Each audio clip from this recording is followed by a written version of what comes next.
ഈ ഭിന്നശേഷി മേഖലയിൽ സമ്പൂർണ്ണ പുനരധിവാസമാണ് ആവശ്യം. ഓരോ ഭിന്നശേഷിക്കാരനും ഓരോ ആവശ്യമാണുള്ളത്.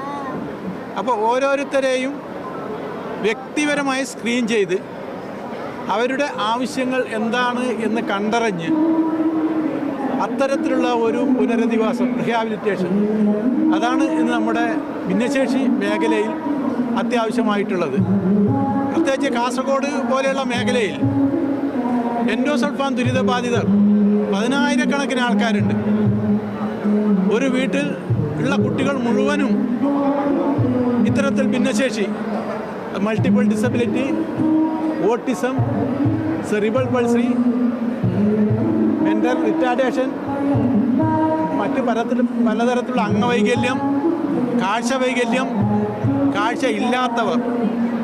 മാത്രമല്ല ഇവരൊക്കെ പുനരധിവസിക്കണമെങ്കിൽ അവരുടെ മാതാപിതാക്കളെ സംബന്ധിച്ചിടത്തോളം, അവരെ സംബന്ധിച്ചിടത്തോളം ഏറ്റവും വലിയ ആകാംക്ഷ എന്ന് പറഞ്ഞാൽ ഇവരുടെ കാലശേഷം ഈ കുട്ടികളുടെ ഗതി എന്താവും എന്നുള്ളതാണ്.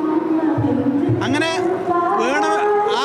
അതിന് ഒരു മറുപടി കൊടുക്കണമെങ്കിൽ ഞങ്ങളുടെ കാലശേഷം ഇവരെ നോക്കാൻ ആളുണ്ട് എന്ന ഒരു ശുഭാപ്തി വിശ്വാസം ഈ രക്ഷിതാക്കൾക്കുണ്ടാകണം.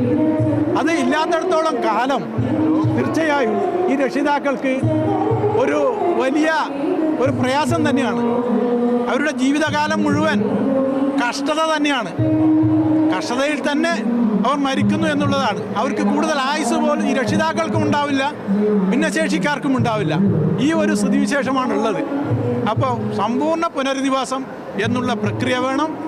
ആ പ്രക്രിയയിലൂടെ മാത്രമേ ഭിന്നശേഷി മേഖലയെ പൂർണ്ണമായും നമ്മൾക്ക് സംരക്ഷിക്കാനും അതുവഴി അവരുടെ ക്ഷേമപ്രവർത്തനങ്ങളും മറ്റു കാര്യങ്ങളും ചെയ്യാൻ പറ്റൂ എന്നുള്ളതാണ് പറയാനുള്ളത്.